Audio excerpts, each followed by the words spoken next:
My name is Emily. I'm 31 years old and I live in Denver, Colorado.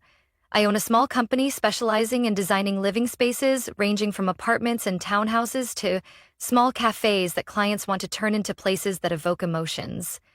I'm not wealthy, but I earn enough to support myself, take care of my husband, and provide for my daughter, Ava, 8 years old, the light of my life. My family doesn't come from an upper-class background, but my parents, Stephen and Claudia, have always wanted people to think otherwise.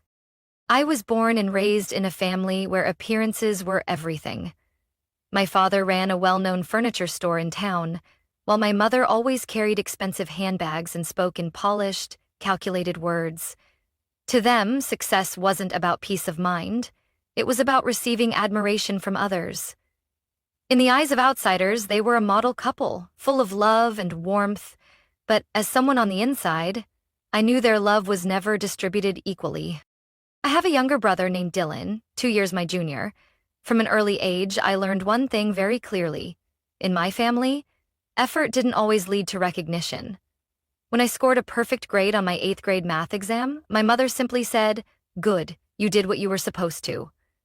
But when Dylan got a B+ in history, the whole family threw a small celebration, complete with cake and laughter. I stood in the kitchen corner, watching them cheer as if Dylan had just won a full-ride scholarship to Harvard. I never blamed my brother. Dylan never had to try to be loved, he just had to exist, and attention naturally gravitated toward him. I was the opposite. I studied hard, got a part-time job at 16 to buy my own books, and got into college without so much as a single congratulatory word from my parents. When I told them I had been accepted into an architecture program in Chicago, my mother barely nodded. That must not have been easy, but try your best.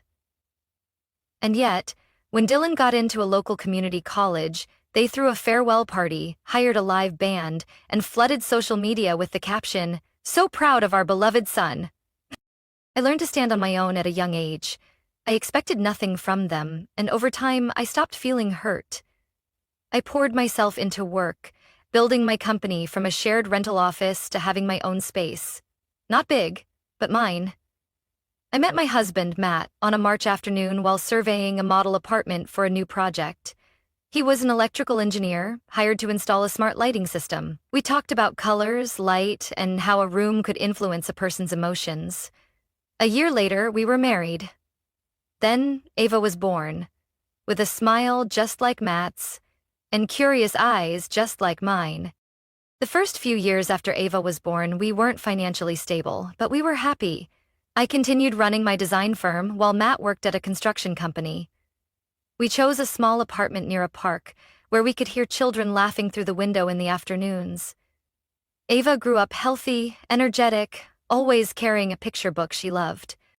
There was only one thing I hadn't done yet: get full health insurance for our family. The cost was high, our income was still unstable, and since all three of us were healthy, I kept telling myself we could wait a little longer.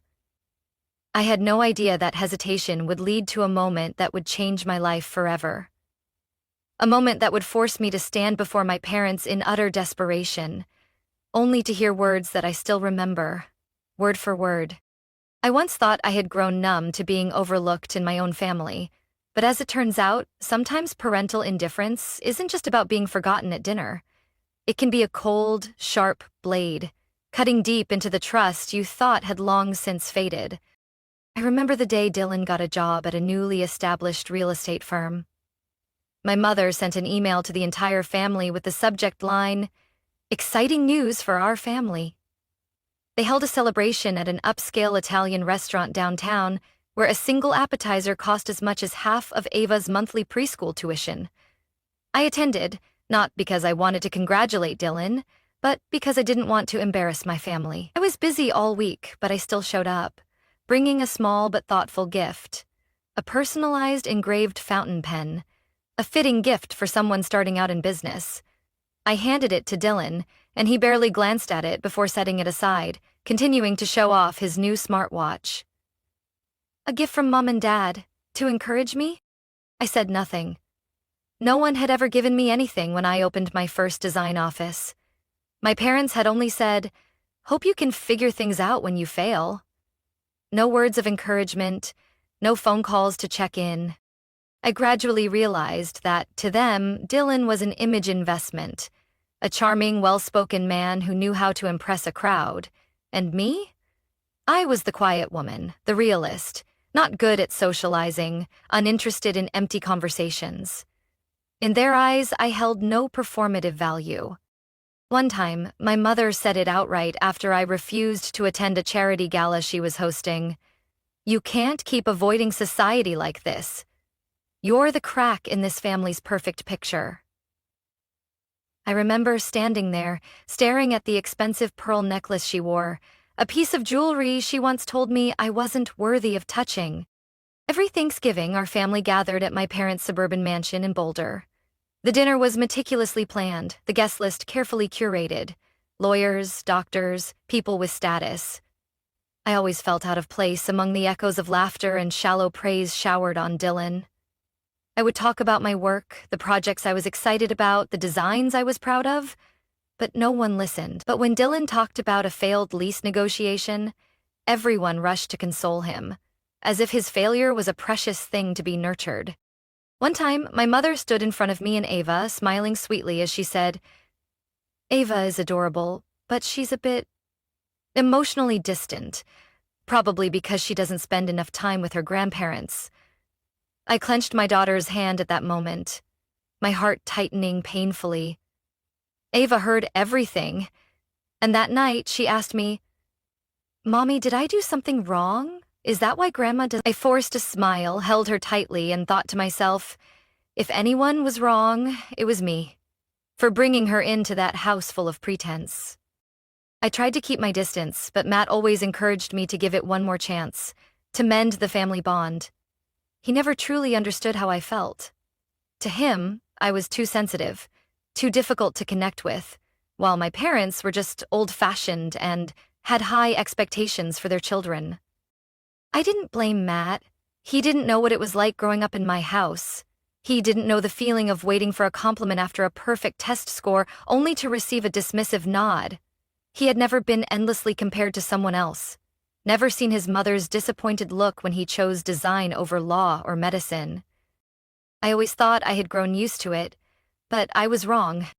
Because when Ava collapsed on the floor, her breath weak and her face pale, when I rushed her to the hospital, trembling as the doctor told me she needed emergency surgery, my first thought was my parents. I know it sounds ridiculous. I know they had turned their backs on me so many times, but in that moment, I thought, they're Ava's grandparents. They can't ignore this. Not this time. I didn't know I was about to face one of the cruelest shocks of my life, and this time, it wasn't just me suffering the consequences. It was my little girl, the one I loved more than anything. Ava started coughing in the middle of last autumn, as the cold wind seeped through the cracks of our small apartment. At first, I thought it was just a common cold. She was still playful, still asking for Matt's mac and cheese every night.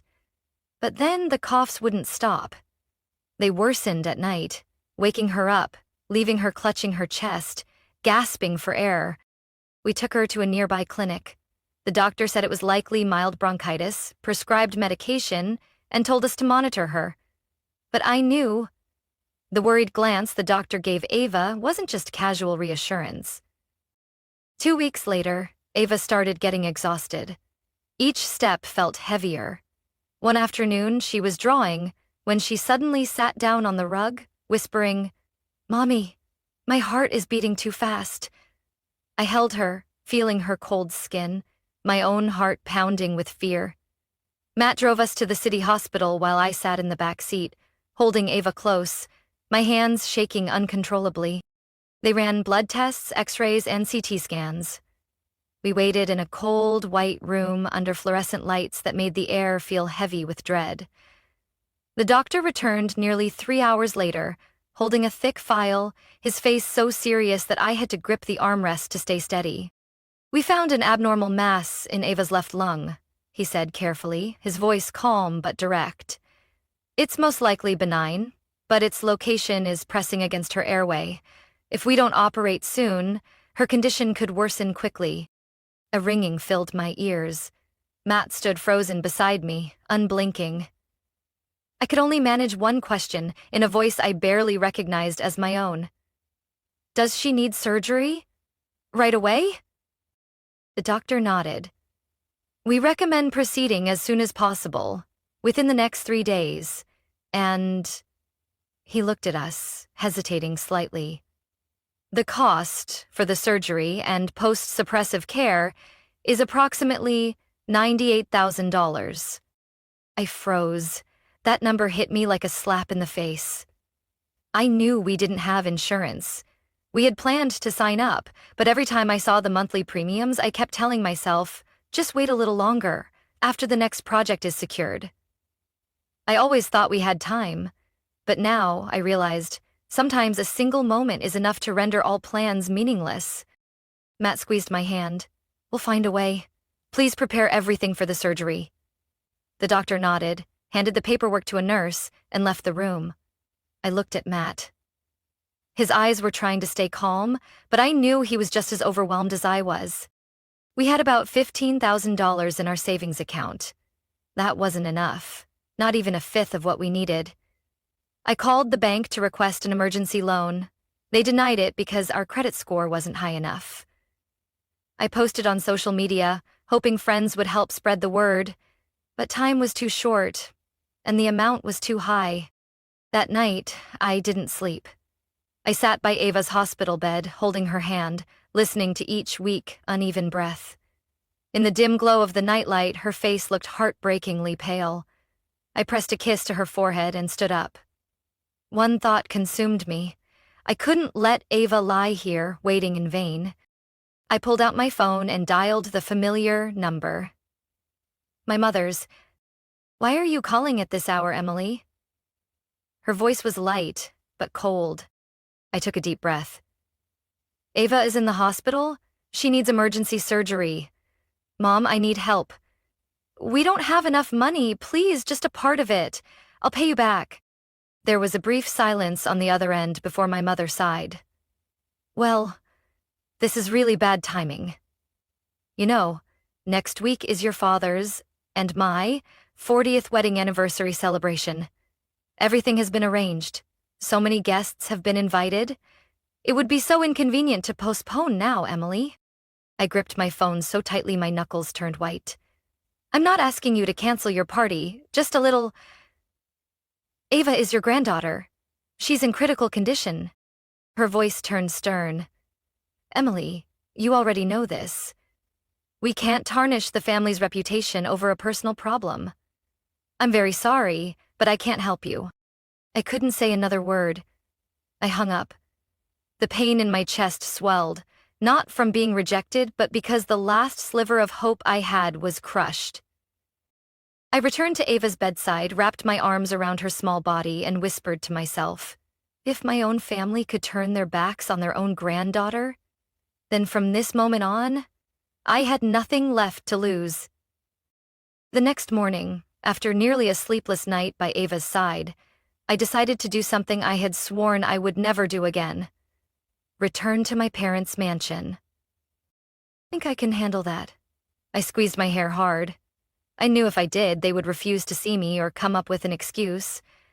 I put on a dark coat, tied my hair back, and stepped into Matt's old car, gripping Ava's medical records tightly.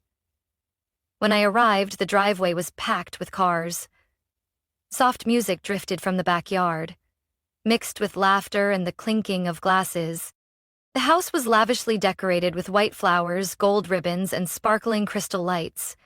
It took me a few seconds to understand today was the rehearsal party for Dylan's engagement to his fiancée Natalie, the daughter of a wealthy real estate tycoon in the area. I stepped into the grand foyer and immediately felt the weight of stares from the elegantly dressed guests.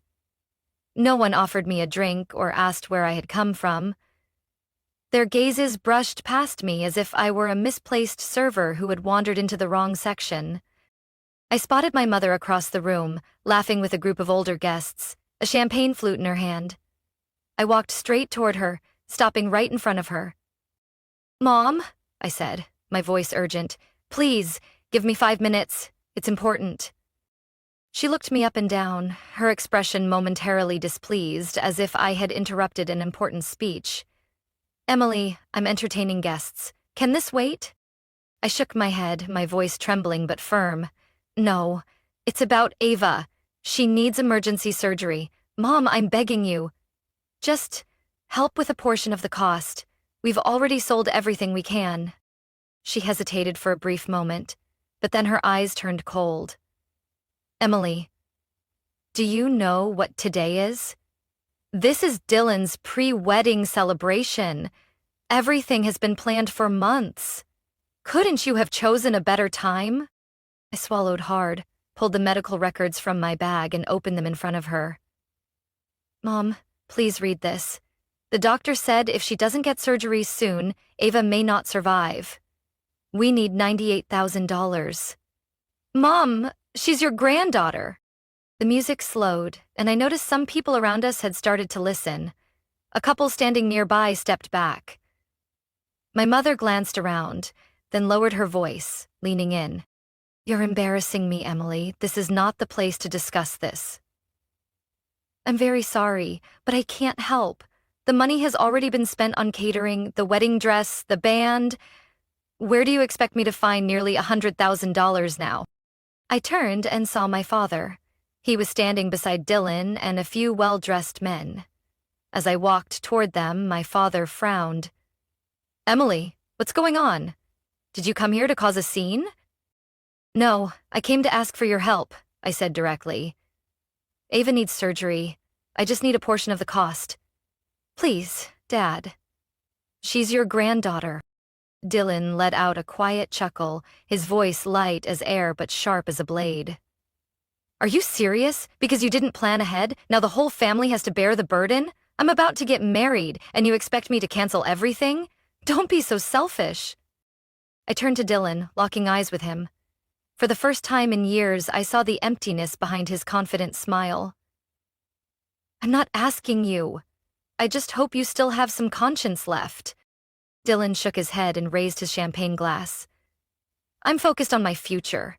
Everyone has their own problems, Emily. Ava is your daughter, not my responsibility. I turned back to my parents, my voice trembling. I'm not asking for anything for myself. I'm asking to save Ava. She is the blood of this family. If family doesn't stand together in hard times, then is it even a family? My father sighed, then turned away, as if I were nothing more than a passing breeze. Emily, don't embarrass us any further. I stood in the middle of the grand ballroom, surrounded by shimmering lights and people who once called me the good daughter, Dylan's sister, Stephen and Claudia's child. But tonight they only looked at me with unease, pity, or worse, indifference. I nodded, tucked the medical records back into my bag, and walked out of that lavish mansion, the place I once called home. Every step on the stone pathway felt like a blow to my chest. When I got into the car and sat down, my tears finally fell, not from pain, but from the stark realization. To them, an extravagant party was more important than a child's life. I was no longer the Emily who kept trying to earn scraps of love from people who didn't know how to give it. From that moment on, I vowed to do whatever it took to save my daughter. Without ever begging them again, I returned to the hospital with a heavy heart and empty hands. Ava was still lying there, her lips dry, her breathing weak, while I felt as if the weight of the world was crushing my chest. Matt held me tightly as I told him everything. Every rejection, every condescending glance, and the moment I walked out of that mansion like a stranger. He didn't say much, just nodded, then whispered in my ear, "We'll save our daughter. We don't need anyone else." The next morning we took action. Matt put his beloved pickup truck up for sale, the truck we had driven across states on our honeymoon. I listed my work computer, printer, even our living room sofa on classified ads. Someone came to check out our furniture and asked, "Moving to a new place?" I just smiled, too exhausted to explain. We managed to gather nearly $29,000 in 3 days. It wasn't a small amount, but we were still far from our goal. I started calling every old friend I could think of. Some didn't answer, some hesitated, but there were also those I would never forget. Anna, My college friend, now a music teacher, sent $500 with a message. I know this isn't much, but it's my entire savings for this month. Ava will make it through. I read her message and tears streamed down my face. Travis, a young employee who had only been at my company for 4 months, walked into my office at noon. He placed an envelope on my desk. I have $320. I was going to buy a new laptop this morning, but I think Ava needs it more. I couldn't say a word. I just hugged him tightly. We received small contributions from friends, neighbors, even people I had only met once in my life. People who weren't bound to me by blood, who owed me nothing, yet still reached out to help. Even so, we were still nearly $40,000 short. I started considering taking out high-interest loans despite knowing the risks. I couldn't sleep, my heart constantly racing as if it were about to burst. And then, one evening, as I sat in Ava's hospital room, Matt's parents, Carol and Henry, came to visit. They lived in a small home in the southern suburbs of Denver, a house they had cherished for nearly 30 years. They weren't wealthy, just hardworking people. I expected nothing more than a hug and words of comfort. But as they entered the room, Henry pulled me aside into the hallway, placing his hand on my shoulder. "Emily," he said, his voice deep and unwavering. "Tomorrow morning, you and Matt need to come to our house. I have something to discuss." I looked at him, confused. What is it? He didn't answer. He just patted my shoulder, then glanced toward Ava's hospital bed, where she lay with a scarf wrapped around her head, an IV still in her tiny hand, and said, "Our granddaughter can't wait any longer." The next morning, Matt and I went to their house. It felt emptier than usual. The living room couch was gone, as were several paintings from the walls. Before I could ask, Carol walked out with a cup of hot tea, placed it on the table, then handed me a stack of papers. I picked them up and skimmed through them. A property transfer contract. The final line burned into my eyes. Sale price, $136,000. I stared at them, stunned. "Mom, Dad, why?" Carol took my hand, smiling gently. "You and Matt need the money to save Ava. This house is just a material thing. We can rent another place. But Ava only has one life. If it were you or Matt in this situation, wouldn't you do the same?" I broke down, not with loud sobs, just silent tears falling onto her hands. The same hands that had once knitted sweaters for Ava's first winter, the hands that had baked holiday treats every year. They weren't my parents by blood, but they chose to stand by me when no one else did. 3 days later, we had the full amount. The hospital scheduled the surgery immediately. The operation lasted 6 hours. 6 hours that felt like 6 years. I sat in the waiting room, clutching Ava's beaded necklace, a birthday gift she had made for me, with the words, "Best mom ever." When the doctor finally walked out, he nodded and gave a small smile. The surgery was a success. Ava will recover. She's incredibly strong. My legs gave out. I collapsed into a chair, covering my face as I sobbed, not from despair but from the overwhelming relief that hope was alive again. Ava had made it through.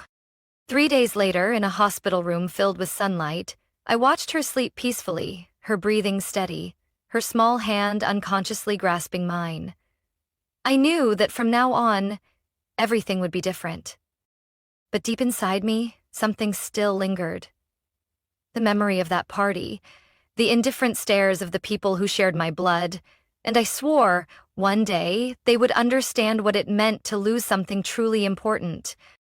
After Ava's surgery and discharge from the hospital, I thought I would collapse from the exhaustion and financial strain of the past months. But I didn't. A fire that had been smoldering inside me for years had now ignited. I was no longer just working to support my family. I worked to repay kindness. I worked to prove to the world, and especially to those who had turned their backs on me, that I didn't need them to succeed. I started each day at 4:30 a.m. I restructured my entire company, from management systems to marketing strategies. I relearned everything I had once overlooked due to being too busy: financial management, negotiation skills, digital marketing. By day, I took clients to site visits. By night, I sketched designs, drafted quotes, and sent emails to clients across the state. I even enrolled in a real estate negotiation course on weekends.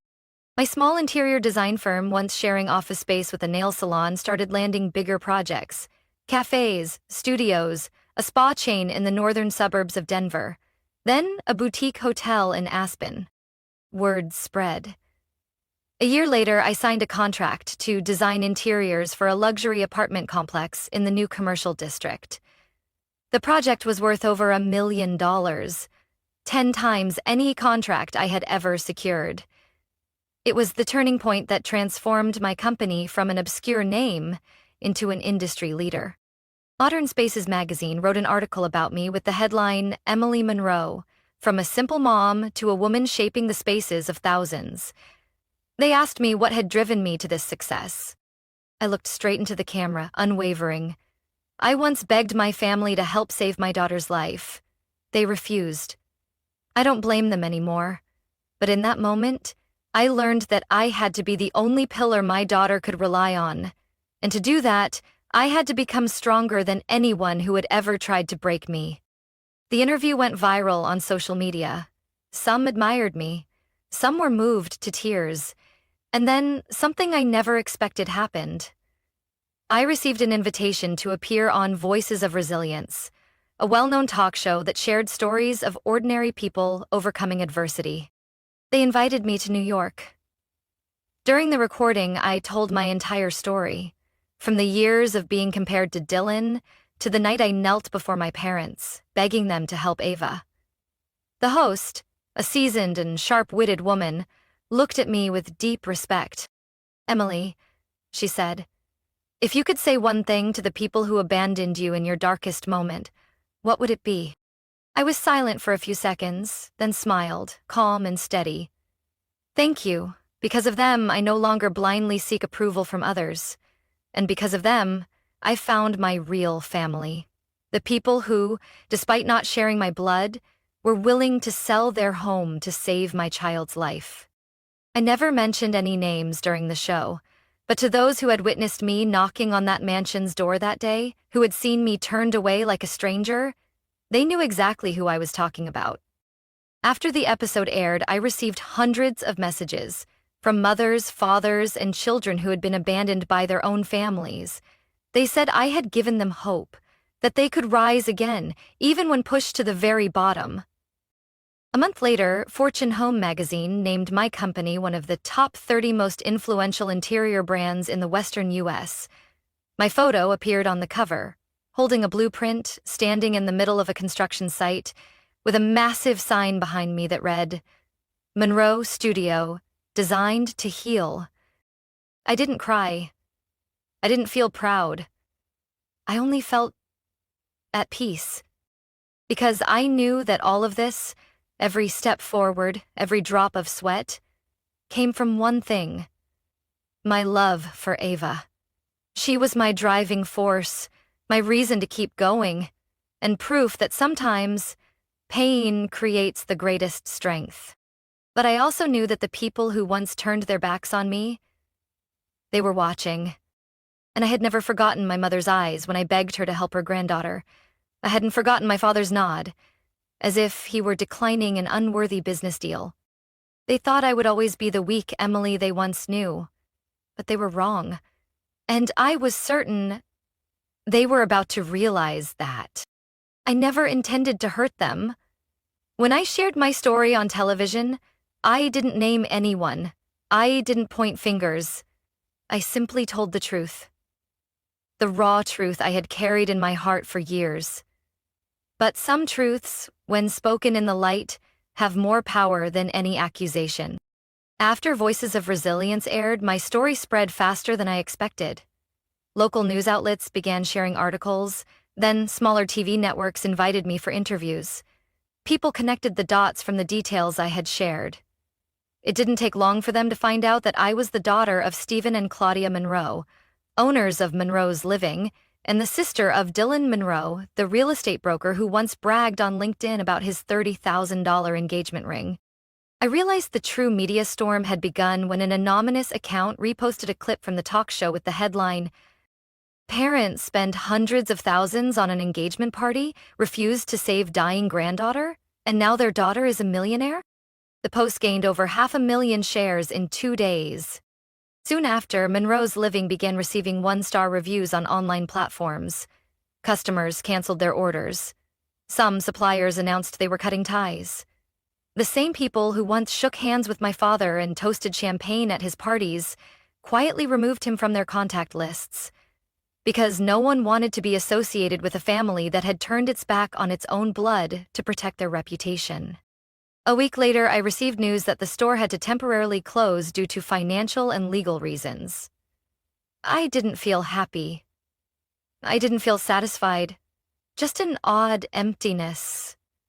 Like an old chapter being reopened, laid bare under the sun with nothing left to hide. And then there was Dylan. He was once the golden child, the pride of the family, the one who stood in elegant gatherings delivering charming speeches. But now, whenever his name appeared online, people only remembered one thing: the man who laughed in his sister's face when she begged for her daughter's life. Natalie, the fiancée once seen as his perfect match, didn't say a word.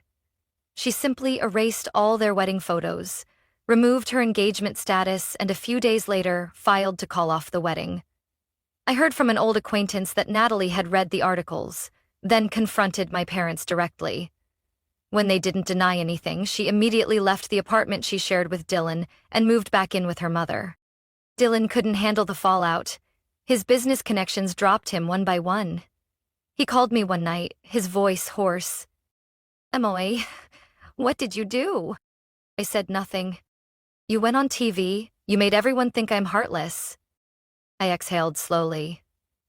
"I didn't make anyone think anything, Dylan. I just told the truth. I didn't twist anything.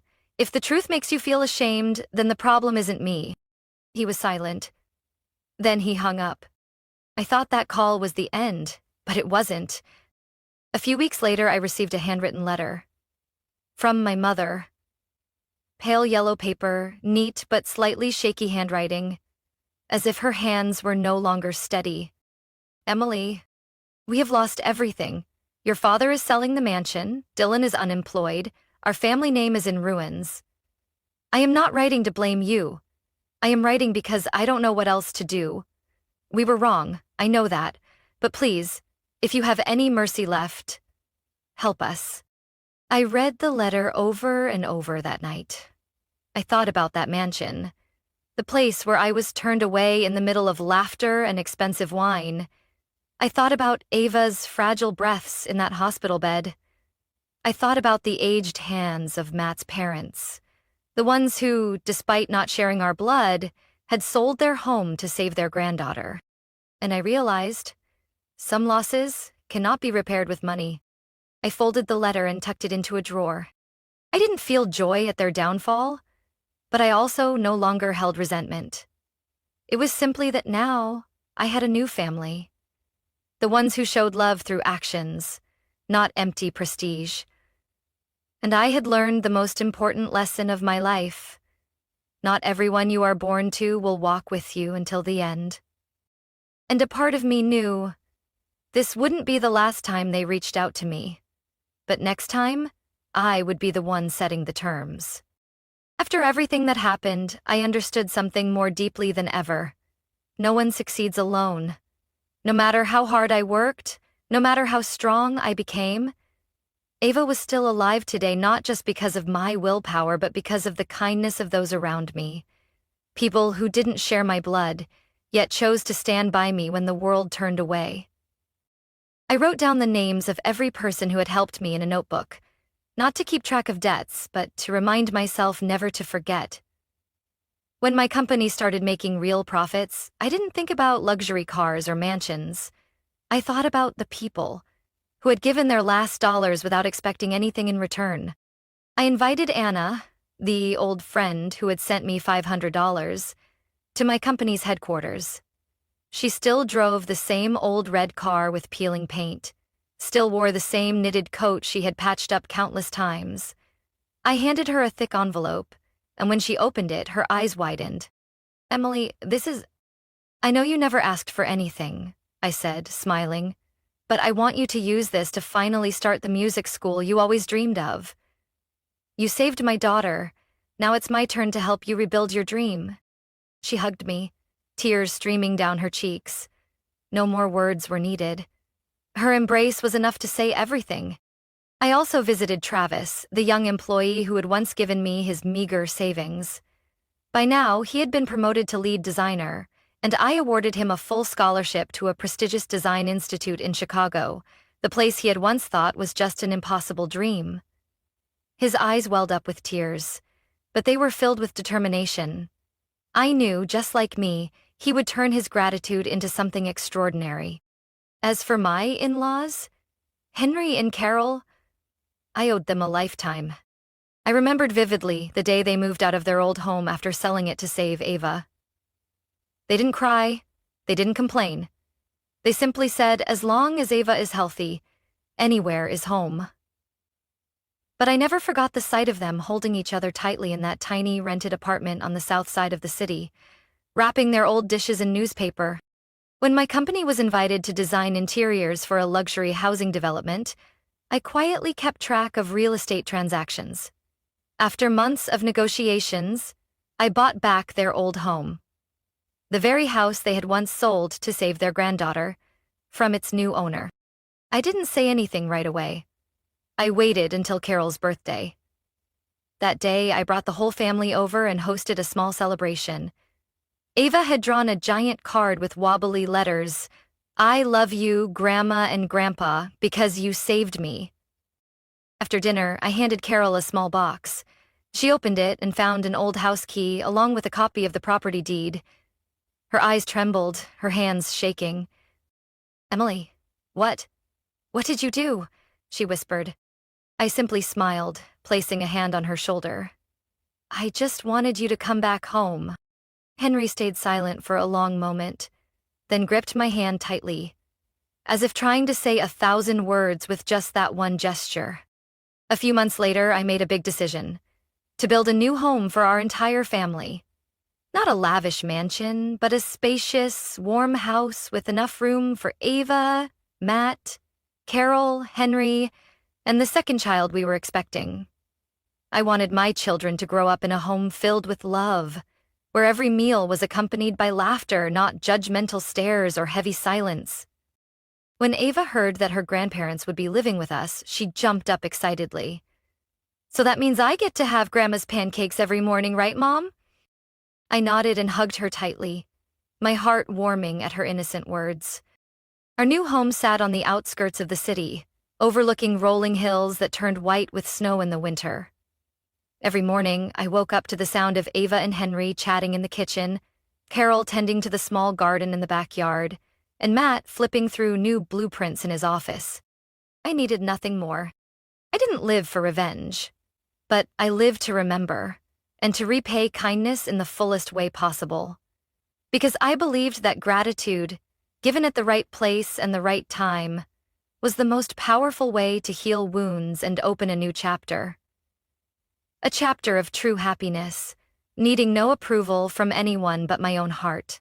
I had lost one family, but I had found another. And that was the greatest gift life had given me. Life moved forward in a pace I once thought I would never have. Ava was healthy and happy, back in school. Matt managed the company's new branch. Carol and Henry lived with us, bringing a warmth that truly made our house a home. I thought all the old wounds had finally closed. Until one late afternoon at the start of winter, when my phone buzzed on my desk, displaying an unfamiliar number.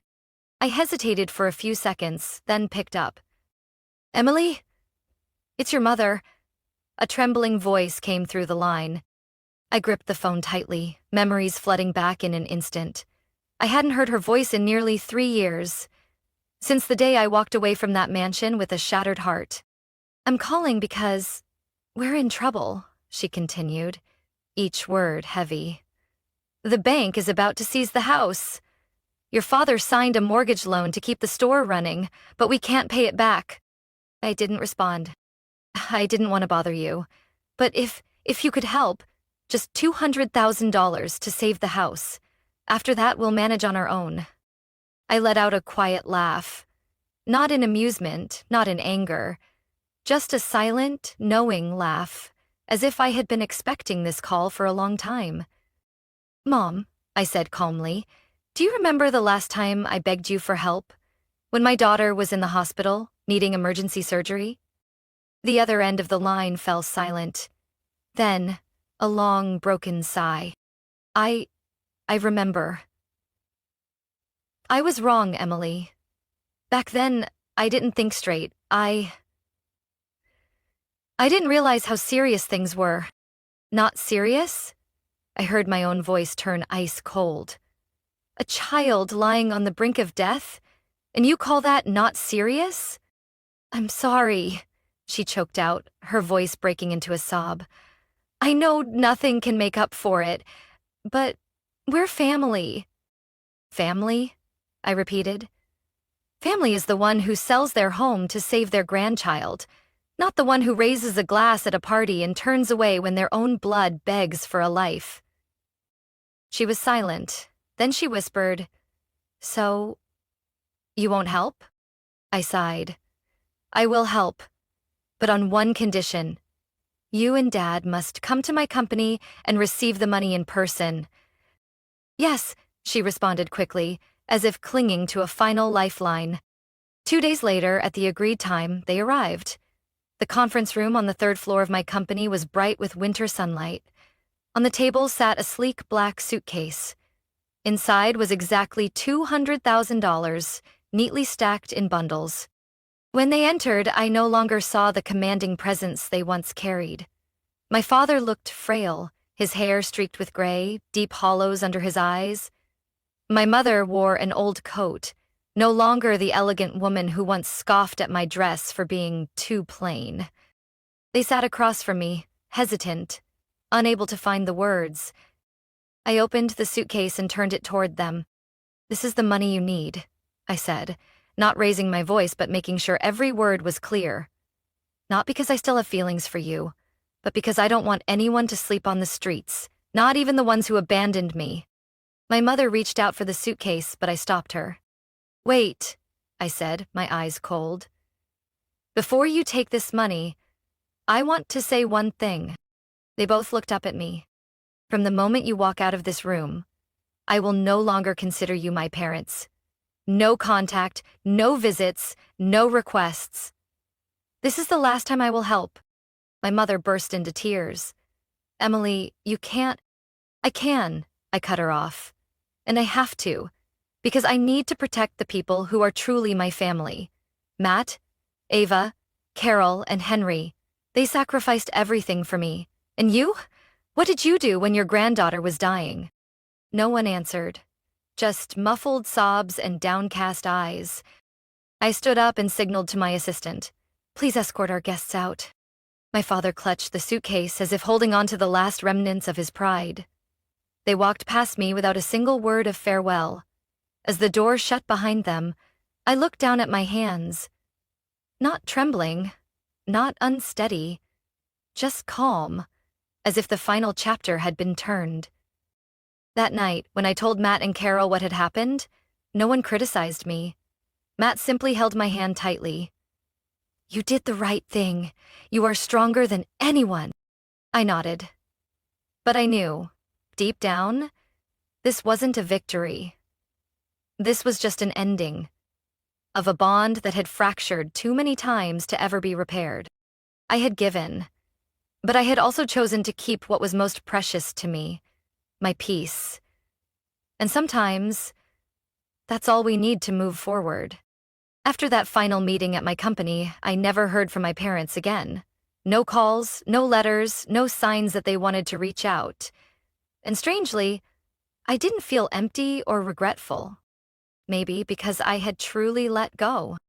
I once thought that when the time came to say a final goodbye to them, I would feel guilt. But in reality, the only thing I felt was relief. Relief that I no longer had to exhaust myself proving my worth to people who had never truly loved me. Relief that I had made my choice. I chose the people who had reached out to save my child, not the ones who turned away to save face. I didn't hold resentment, but I didn't forgive either. Forgiveness to me isn't forgetting. It's refusing to let the past dictate my present. And my present now is a home, filled with laughter, a stable career, and a life that isn't lavish, but is rich with gratitude. Sometimes, I wonder if there will come a day when they call again. Maybe when they're sick. Maybe when Dylan faces a crisis. Maybe when everything falls apart beyond repair. And when that day comes, what will I do? I don't have a clear answer. I am human. My heart still holds contradictions that logic cannot fully untangle. I once stood before my father, seeing that he had aged 10 years in just one, and part of me still felt pain. But I also remember how he turned his back when I begged to save Ava. I remember how my mother held her wine glass instead of my hand. I remember it all.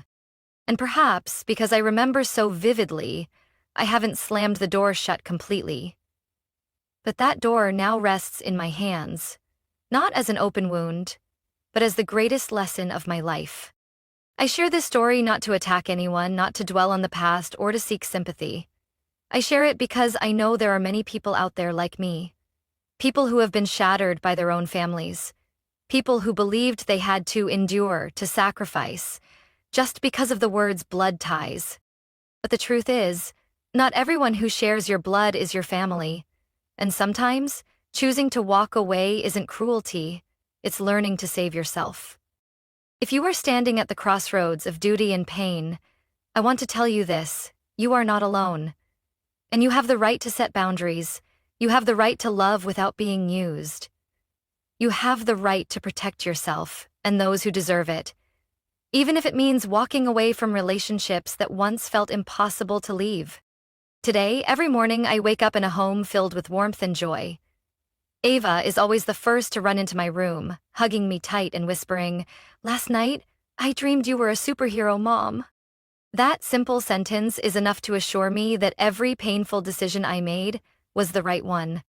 Matt often tells me I'm the strongest person he's ever met. I'm not sure if I'm strong, but I know I am someone who has learned how to stand up. Not just for myself, but for the family I rebuilt from nothing, but my 2 hands, and a heart that never stopped hoping. If you've read this far, I want to ask you something. If one day, the people who hurt you come back, asking for help, what would you do? Would you help them to prove you've risen above it all? Or would you hold on to your peace, refusing to be dragged back into the pain? Let me know your thoughts. Leave a comment below. I want to hear your story, truly.